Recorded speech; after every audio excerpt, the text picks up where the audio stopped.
Evangelho segundo São Lucas, capítulo 10, versos 1 e 2, nos diz assim a palavra: E depois disso designou o Senhor ainda outros 70, e mandou-os adiante da sua face, de dois em dois, a todas as cidades e lugares aonde ele havia de ir. E dizia-lhes: Grande é, em verdade, a seara, mas os obreiros são poucos. Rogai, pois, ao Senhor da seara, que envie obreiros para a sua seara. Deus e Pai, a tua palavra foi lida, e eu lhe peço que venha falar aos nossos corações, segundo o teu querer e bondade, em o nome de Jesus. Amém. Irmãos, como está a plantação de Nosso Senhor? A área suficiente para a plantação do Senhor? Há plantações nesta área que possamos chamar de plantações adequadas?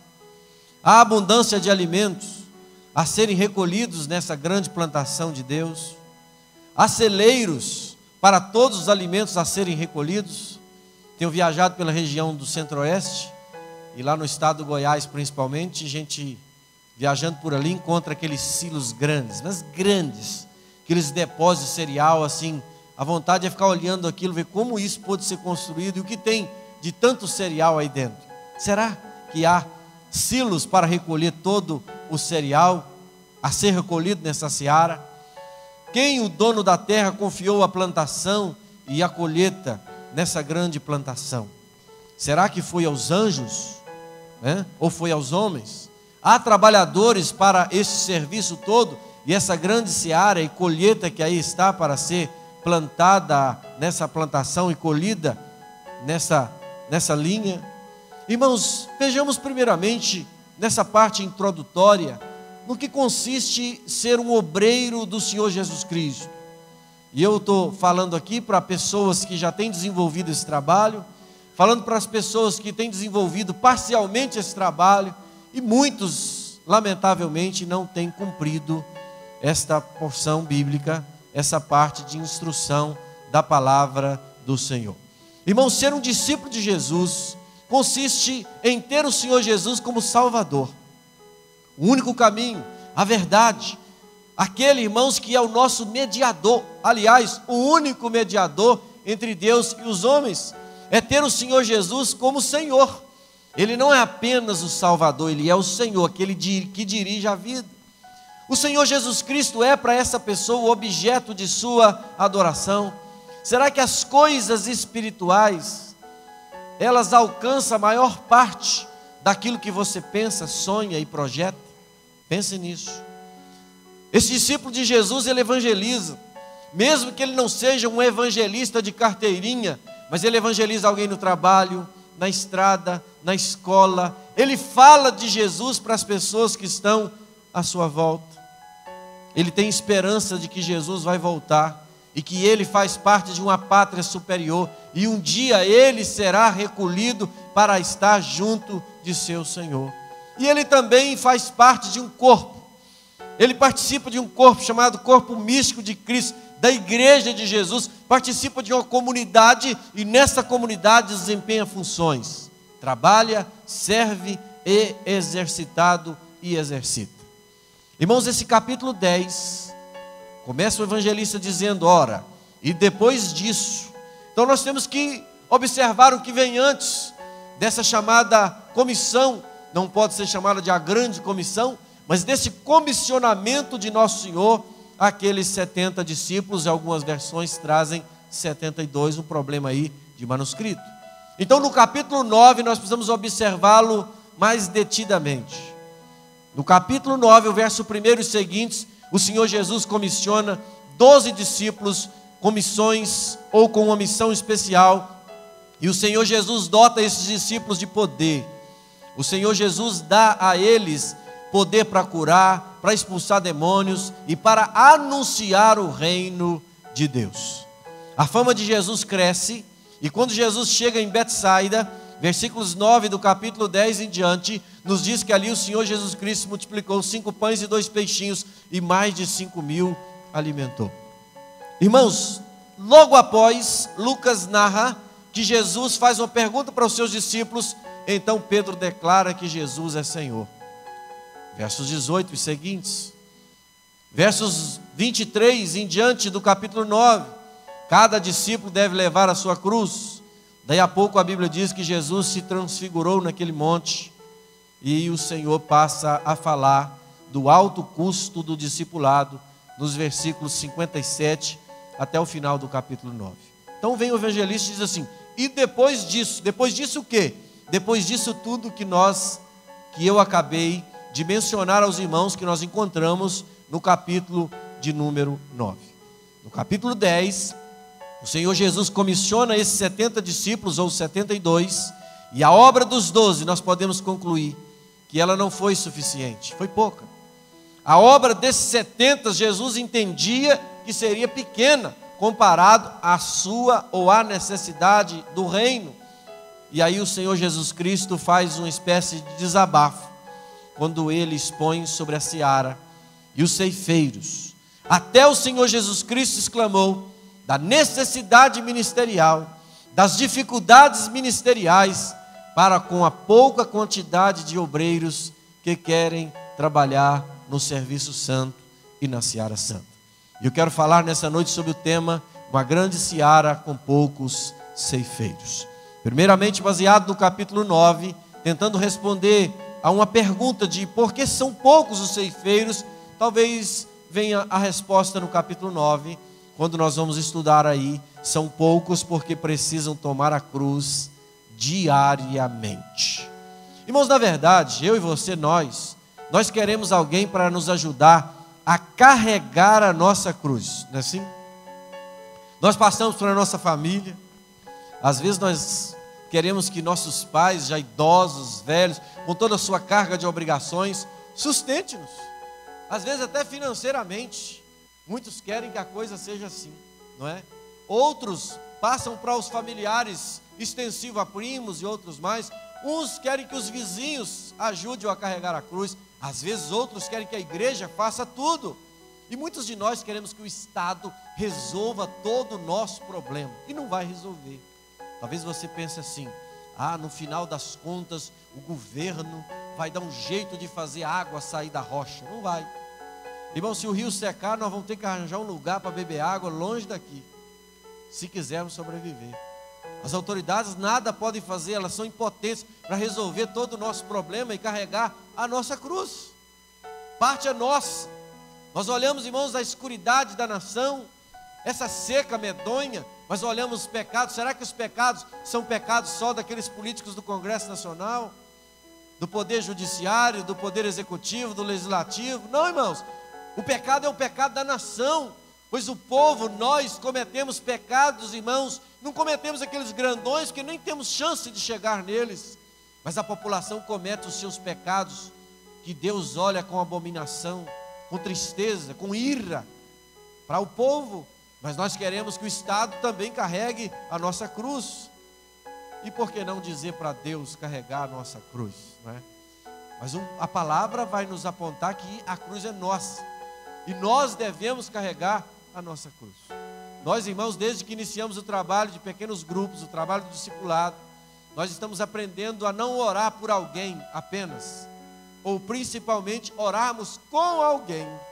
Então, se a pessoa tem um problema, eu vou te ajudar em oração. Nós vamos orar juntos.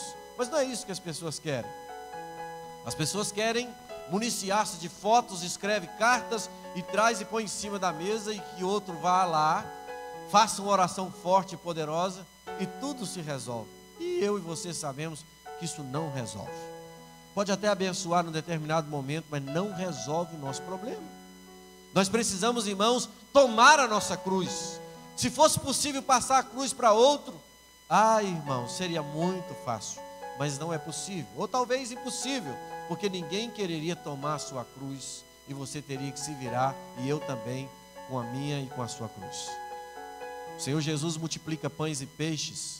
Alguém poderia dizer assim: que coisa extraordinária, não é assim? Essa é a sequência. Jesus então tem a multidão, 5.000 era só de homens, com mulheres e crianças dava talvez 15.000 pessoas, e ainda sobra alimento. Que coisa extraordinária. Daí a pouco Jesus faz uma pergunta e Pedro responde que Jesus é Deus. Que coisa maravilhosa, o reconhecimento da divindade de Cristo ou de Jesus. Mas o Senhor Jesus, como que colocando água naquele fogo todo, ele vira para os discípulos e diz para eles o seguinte: é necessário que o Filho do Homem padeça muitas coisas e seja rejeitado dos anciãos e dos escribas e seja morto. Como pode? Depois de tanto sucesso, agora Jesus diz que ele tem que ser desprezado, rejeitado dos anciãos, das autoridades, do povo, e que ele padeça. Isso está desconexo com tudo aquilo que nós sonhávamos, aspirávamos, desejávamos. Claro que Pedro não disse isso, talvez nem tenha pensado, mas seria possível que Pedro tivesse pensado: então, se eu soubesse disso, não teria te declarado Deus. É óbvio que ele fez pelo Espírito Santo, não pela sua própria carne. Mas então Jesus começa a virar a mente daqueles homens, os seus discípulos, olhando para algo que eles não conseguiriam ver sem fé. Os olhos humanos só conseguiriam observar aquilo que estava à vista: a multiplicação, a popularidade, o reconhecimento. Até Herodes andava à procura de Jesus, porque queria conhecê-lo. E ali, irmãos, estava em xeque a questão cristológica. Mas o Filho do Homem padecer. Nós estamos esperando um rei aqui, como era a esperança de nossos antepassados, de um rei poderoso como Davi, que nos desse uma nação, que nos desse um povo poderoso, um povo guerreiro, que nos fizesse sair do jugo dos romanos. Não é assim que nós imaginávamos Jesus. Então, irmãos, o tomar a cruz está começando a ficar mais claro e, porém, mais pesado também para os discípulos de nosso Senhor. E aí, irmãos, nós vemos um ambiente sendo mudado. O evangelista Lucas, no seu evangelho, ele capta isso de maneira magistral. O mestre, o Senhor Jesus Cristo, começa a expor para os seus discípulos, para aqueles que iriam segui-lo, aquilo que era preciso de requisitos para se tornar um discípulo de Jesus e segui-lo como súdito nesse reino do grande mestre Jesus Cristo. Ah, mas ele é maravilhoso, ele multiplica pães, ele faz milagres, ele cura, ressuscita mortos, tem tudo isso, eu quero estar neste reino. Então Jesus começa a dizer para eles algo que apontava que o negócio era sério. Não era brincadeira, não era dar um passeio no trenzinho da alegria, não era passear no shopping, ou qualquer outra atividade de somenos importância espiritual ou de maior responsabilidade. Solenemente, Jesus diz para os seus discípulos assim: se alguém quiser vir após mim, negue-se a si mesmo e tome cada dia a sua cruz e siga-me. Aquele, continua o texto dizendo, que quiser salvar a sua vida, perdê-la-á. Mas qualquer que por amor de mim perder a sua vida, a salvará. Irmãos, o Senhor Jesus Cristo, neste momento, está colocando os seus discípulos naquele momento, e a mim e a você, numa encruzilhada. Ele está dizendo: se vocês querem, é assim que vai funcionar. Vocês têm que estar dispostos a dar a sua vida, a vida de vocês, em favor de mim. Porque aquele que quiser ganhar vai perder, e aquele que quiser perder, se entregar, este vai ganhar a vida eterna. Lucas 9, 23 e 24. Irmãos, não há opção neste momento em que Jesus está dizendo aos seus discípulos. A opção daqueles que não querem, mas se quiser, o negócio é pegar firme. Não adianta ganhar o mundo, o Senhor Jesus disse, e ter se prejudicado. Jesus então mostra que tomar a cruz para o discípulo de Jesus é imperativo, é ordem. Então, se alguém quer ser discípulo de Jesus, toma sua cruz e siga. Irmãos, lá no céu, essa é outra questão também dura e difícil, mas é verdade. Lá no céu não entrará ninguém que não seja um autêntico discípulo de Jesus. Irmãos, se tem uma coisa que o Senhor nos chamou, foi para ser discípulo dele. Então ele nos chamou para fazer a obra discipular. Então aqui está, irmãos, que se alguém quiser, tem que passar por esse crivo. Ora, E qualquer que se envergonhar de mim, no último dia Jesus faz uma advertência. Não só dá ordem, um imperativo, mas ele faz uma advertência séria. Ele diz o seguinte: olha, se vocês se envergonharem de mim, não querendo ser os meus discípulos, não tomando a cruz que vocês têm que carregar, dele se envergonhará o Filho do Homem, quando vier na sua glória e na do Pai e dos santos anjos. Então quem se envergonha de Jesus hoje, quem hoje não se prontifica a ser um discípulo autêntico do Senhor Jesus Cristo, no grande dia, ele também terá de Jesus expressa a sua vergonha. Os discípulos queriam saber quem era o maior. Neste mesmo capítulo 9, talvez desejasse aquele poder da multiplicação, não é? Talvez desejasse aquela popularidade de Jesus. Se eu começo a fazer todos esses sinais, as pessoas estarão à minha volta, e eu serei então um grande mestre, falando para 1.000, 10.000, 15.000 pessoas. Eu serei um astro aqui na Judéia. Irmãos, mas antes da coroa, existe algo que nós temos que fazer, que é carregar a nossa cruz. Cruz, não podemos nos esquecer da cruz. Irmãos, tomar a cruz significa estar em consagração. Tomar a cruz significa abnegação, significa dedicação, significa disciplina, significa absoluta obediência ao Senhor, significa entrega total e irrestrita ao senhorio de Cristo. E como posso fazer isso? Se tenho meu trabalho, se tenho minha família, se tenho meus estudos, a minha vida normal. Como ser um discípulo de Jesus com todos esses requisitos, se eu tenho toda uma vida para ser desenvolvida? Jesus não está falando de coisa diferente, não, e nem impossível de ser vivida. Ele está falando de algo que Ele exige de nós, e de outra forma nós não poderemos ser chamados discípulos de Jesus. É você trabalhando, você é um discípulo de Jesus. Do Senhor é a terra e a sua plenitude. O médico está cumprindo a vontade de Deus. O soldado lá que está guardando a cidade pelas madrugadas, ele está cumprindo a vontade de Deus. O pedreiro que está construindo a casa para alguém, o professor, o pastor, o missionário, nós estamos cumprindo a vontade do Senhor, mas nós temos que fazê-lo, irmãos, para a glória do reino de Jesus. Em amor, em dedicação, não perdendo a oportunidade de falar do amor de Deus, defendendo a causa do Evangelho, defendendo a verdade, usando a palavra, dando testemunho vivo, fazendo a obra. É assim que funciona. Você não precisa sair pelas ruas, pode até fazê-lo, mas não necessariamente nesse âmbito que nós estamos observando. Você tem na sua escola pessoas que precisam ser evangelizadas e conhecer a Jesus. Nós temos os nossos vizinhos, os nossos parentes dentro da nossa própria casa, pessoas dentro da própria igreja que precisam de ajuda. Precisamos encostar em outra pessoa que anda fraco na fé, que anda sumida, que não está aguentando as pressões, está voltando para os vícios. É assim que funciona, irmãos. Isto é fazer a obra de Deus, e ninguém precisa largar o serviço para isso. É óbvio que tem pessoas que Deus separa para o ministério de missões transculturais, e o sujeito vai lá para o Irã pregar a palavra, enfrentar o Estado Islâmico na Síria. Tem isso, mas não são para todos. Deus separa pessoas para o pastoreio, para a obra da evangelização. Mas todos nós, independente do chamamento de Deus, nós devemos e podemos fazer a obra do discípulo de Jesus. Tomar a nossa cruz e carregá-la, irmãos. Como é que se faz isso? Tem que escrever uma carta? Herbert Hoover, já contei isso aqui, quero repetir.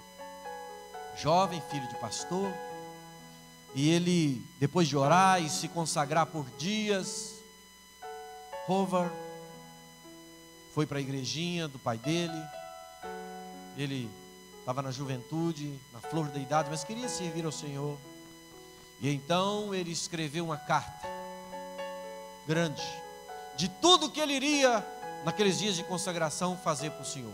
Vou fazer isso, vou fazer aquilo. Foi escrevendo.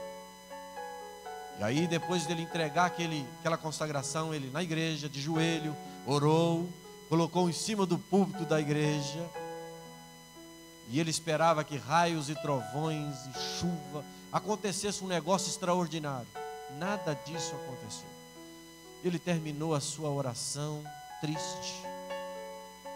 Ficou muito decepcionado, quando então Deus disse ao seu coração: vai lá, pega aquela folha, inutiliza aquela folha que você escreveu e assinou. Ele rasgou aquilo e jogou fora. Aí Deus disse: pega outra branca. Ele pegou uma folha em branco. Aí Deus disse: agora você vai assinar embaixo dela. Ele assinou. E a consagração e o encontro dele com Deus acabou ali. Depois, quando aquele homem já estava na terceira idade, muito velho, ele disse o seguinte: na folha que eu havia escrito, eu vou resumir, é o testemunho maior, eu não havia colocado quando eu estivesse enfermo lá na selva no Cabo Verde, quando eu fosse servir em missões transculturais, tudo aquilo que eu iria enfrentar, eu não sabia que iria enfrentar, mas Deus sabia. Então eu assinei embaixo e Deus completou todas as linhas para poder cuidar de mim.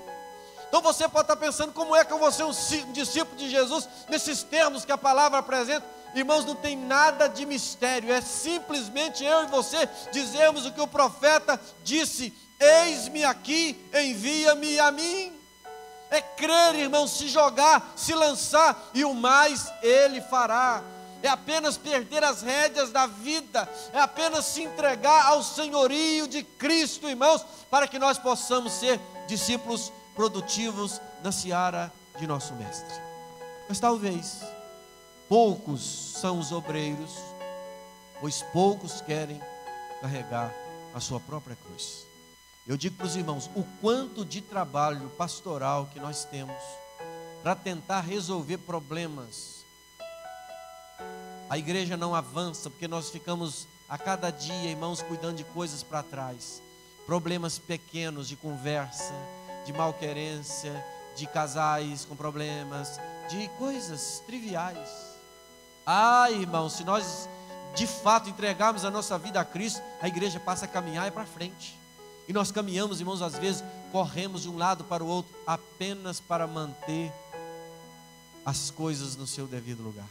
Deus não quer isso, Deus quer mais. Deus quer que nós avancemos nessa sua obra que é necessária para avançar. Talvez poucos porque não querem tomar a cruz. A outra possível resposta dentro do capítulo 9, são poucos porque o preço do discipulado é alto. Irmãos, eu nunca vi algo que seja bom e barato ao mesmo tempo. Vocês já viram? Eu vou passar um pouquinho das 9, vocês vão ter paciência comigo. Em 2006 eu fui a Rondônia de carro, um Uno 4 portas, basicão, sem ar, e aquele calorão de janeiro. Os irmãos podem entender. Cuiabá, irmãos, deve dar 5 graus a mais do que aqui. Um calor insuportável. E nós fomos para Rondônia e voltamos. Quando voltamos, eu ainda resolvi passar em São Paulo. Desci pelo Mato Grosso do Sul. Eu andei 11.200 quilômetros. Minha viagem, não dos sonhos, mas a grande viagem já foi feita. Já posso até morrer em paz. Passei por São Paulo. Passei pelo Mato Grosso do Sul. Cheguei em São Paulo, fiquei 3 dias na casa do meu irmão João Batista. E aí João nos levou para conhecer a famosa 25 de março. Fui conhecer a rua. E é de fato fenomenal. Fomos na rua Paulino, etc. lá, compramos umas coisas. E aí achei um lugar de vender camisa barata. Era um pano estranho, mas era muito barato. E elas não eram feias. E eu comprei 8 camisas. Irmãos, barata. Elas eram bonitinhas. Dessas 8, a Alba me aconselhou a dar uma para um amigo nosso. Irmãos, e ele tinha moto. E ele foi andar com a camisa que eu dei de presente. A camisa desintegrou. A camisa soltou todas as costuras. Com 15 dias eu tive que jogar aquelas coisas tudo fora. O barato ficou caro demais. Nada bom é barato. Talvez você olhe a questão da salvação, o evangelho sendo anunciado na televisão, o evangelho sendo falado no rádio, através da literatura, nas igrejas, nas praças, e as pessoas desdenhando o evangelho, e elas pensam o seguinte: isso é de graça, então não é bom. Irmãos, é de graça para mim e para você, mas alguém pagou um preço, irmãos. O mais alto preço pago foi o preço da nossa salvação que Jesus pagou.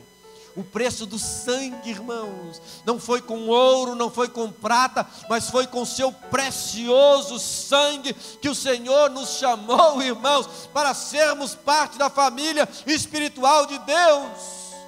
Então, irmãos, talvez a dificuldade é porque o preço do discipulado é alto, é caro, mas é bom. É bom, vale a pena ser discípulo de Jesus. E aí eu olho para o Evangelho e faço uma comparação. Como é que as empresas e os imperadores daquela época recrutavam as pessoas para operarem no seu reino? Eles ofereciam glamour. Quem não queria estar no palácio real? Não é assim? Ora, eles ofereciam fama, dinheiro, poder, prazeres, visibilidade e ganhos financeiros. Mas Jesus já advertia que o reino dele não era deste mundo. Então o reino de Jesus é completamente diferente de tudo aquilo que a mente humana consigna, pensa. Irmãos, veja a diferença ainda no capítulo 9, relacionada a esse alto preço do discipulado. Irmãos, o discipulado não oferece segurança financeira. Um homem que Jesus nem havia lhe convidado, ele disse que seguiria Jesus. E Jesus então disse para ele: olha, as raposas têm os seus covis, as aves do céu os ninhos, para que elas possam estar abrigadas, mas o Filho do Homem não tem onde reclinar a cabeça. Talvez aquele moço tivesse visto a multidão e tivesse pensado: aqui eu vou ter chance de crescer, eu posso montar aqui uma barraquinha, andar com esse moço, eu vou ficar rico, eu posso vender, eu posso comprar, enfim, eu tenho um negócio, eu vou entrar nisso. Irmãos, o discipulado não oferece ganhos financeiros. Quem tem usado o discipulado para ganhos financeiros, por certo, não é discípulo de Jesus. E não estou falando, irmãos, de investimentos, não estou falando de crescimento e até mesmo financeiro da obra, não é isso. Eu estou dizendo de pessoas que querem entrar para o discipulado, para o grupo de Jesus, para fazer parte da família de Jesus, observando o ganho financeiro. Também, irmãos, no discipulado de Jesus, ali não se acha lugar para se colocar família ou outros projetos em primeiro lugar.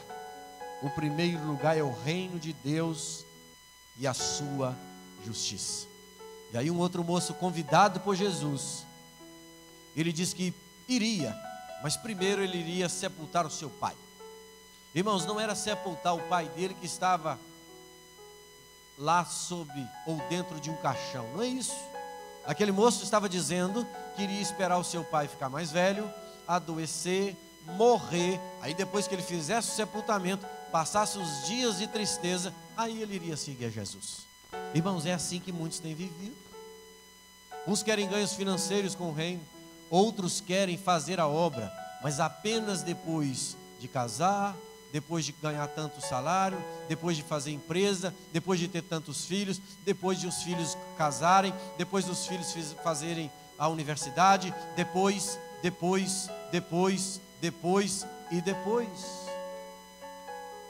Irmãos, não é assim que Jesus chamou. Irmãos, a minha mãe, meus pais tiveram 11 filhos. Teve o João Batista, depois 8 mulheres, tudo parto normal até mim. O Marco Antônio foi o último e foi ganho no hospital. A gente dizia, quando criança, que ele não era nosso irmão. Então nós fazíamos terror, porque ele era o caçula, ganhava presente. Nós não ganhávamos nada, não podia pedir nada. Saía lá da roça, irmãos, o dia inteiro aqui nessa cidade. Você quer uma laranja? Não. Você quer? Não. Porque não podia, né? Aquela coisa. Bola pedia e ganhava. E nós falávamos: você não é nosso irmão, você foi trocado no hospital. E por aí vai. Terror. Pagávamos terror.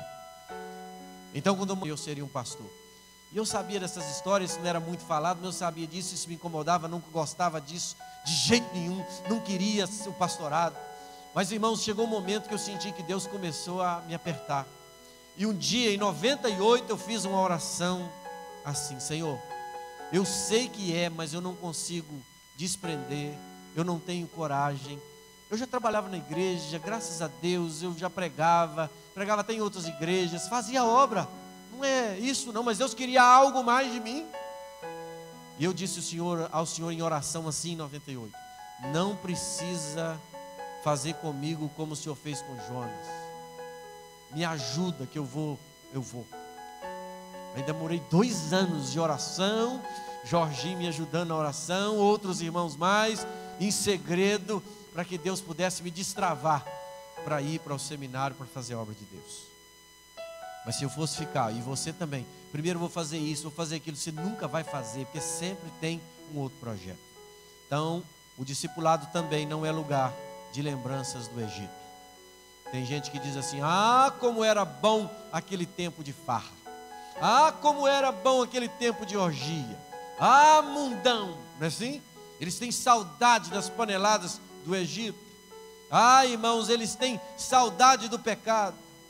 Irmãos, aqueles que abraçam o arado, eles não podem olhar para trás. Por que eles não podem olhar para trás? Porque eles vão fazer o serviço mal feito, vão cometer acidentes, eles vão trabalhar de maneira torta na seara do mestre, eles deixam de produzir adequadamente e com segurança. Jesus respondeu que esse tal não é apto, ou seja, é inapto para o reino de Deus. E aí eu fico olhando o evangelho e me deparo com a coisa mais absurda, que é o recrutamento de Jesus. Jesus quer que as pessoas trabalhem.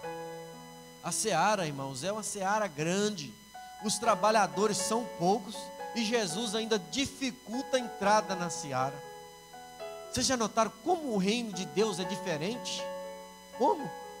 Então Jesus está dificultando ao máximo a entrada de pessoas que não serão aptas ao serviço do reino. O serviço de recrutamento de Jesus, ele é excelente, excepcional. Irmãos, você pode olhar e falar: mas que serviço antiquado, absurdo. Não, irmãos, as coisas do céu são coisas diferentes das coisas da terra.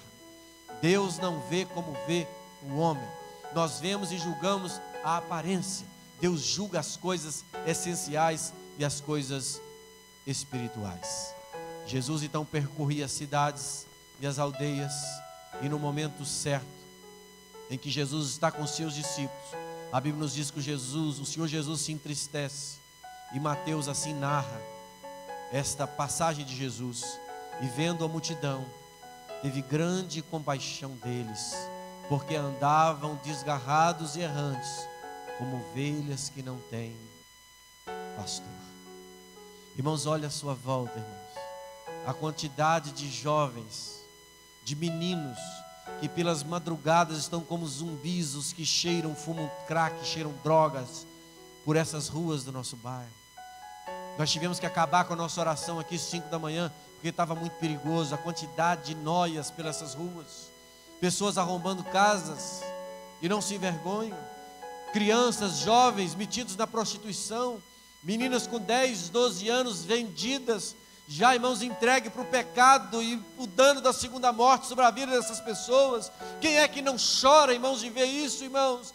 Olha essas coisas todas, irmãos, e nós temos que observar o choro de Jesus. São como ovelhas que não têm pastor para cuidar delas. E voltando à seara, meus irmãos, na tradução da Bíblia King James, Jesus assim se expressou: havendo passados esses acontecimentos, o Senhor nomeou outros e lhes recomendou: a seara é grande, mas os trabalhadores são poucos nessa seara. Jesus precisou de ajuda. Aprove Deus que essa tão grande obra de salvação não fosse exercitada pelos anjos, mas sim por mim e por você, pelos homens. E o próprio Cristo pediu que aqueles 70 o ajudasse também em oração, para que outros obreiros pudessem também fazer parte daquela grande comissão. Então ele disse: rogai, pois, ao Senhor da seara que envie obreiros para a sua seara. Então o Espírito Santo, ele diz às igrejas, o Espírito Santo diz a mim e a você: nós temos aqui grupos. Há um grupo de pessoas trabalhando muito, há um grupo de pessoas trabalhando apenas com aquilo que sobra, e há um grupo de pessoas que nada faz. A todos nós, porém, o Senhor Jesus nos adverte que nós podemos fazer melhor. Eu diria, tem alguns irmãos aqui que não podem fazer mais, eles já fazem muito, mas muito. Aos olhos humanos eles não podem fazer mais, mas eu quero dizer que sempre podemos fazer melhor. Mesmo quem faz muito ou quem faz pouco, nós podemos fazer melhor. E o Espírito do Senhor diz à sua noiva, à igreja: a quem enviarei? Quem há de ir por nós? Será que podemos dizer, como Isaías disse no capítulo 6? O que Isaías disse? Como Isaías disse? Hein, irmãos? Ele disse: eis-me aqui. Não é só eis-me aqui, não é? Envia-me a mim.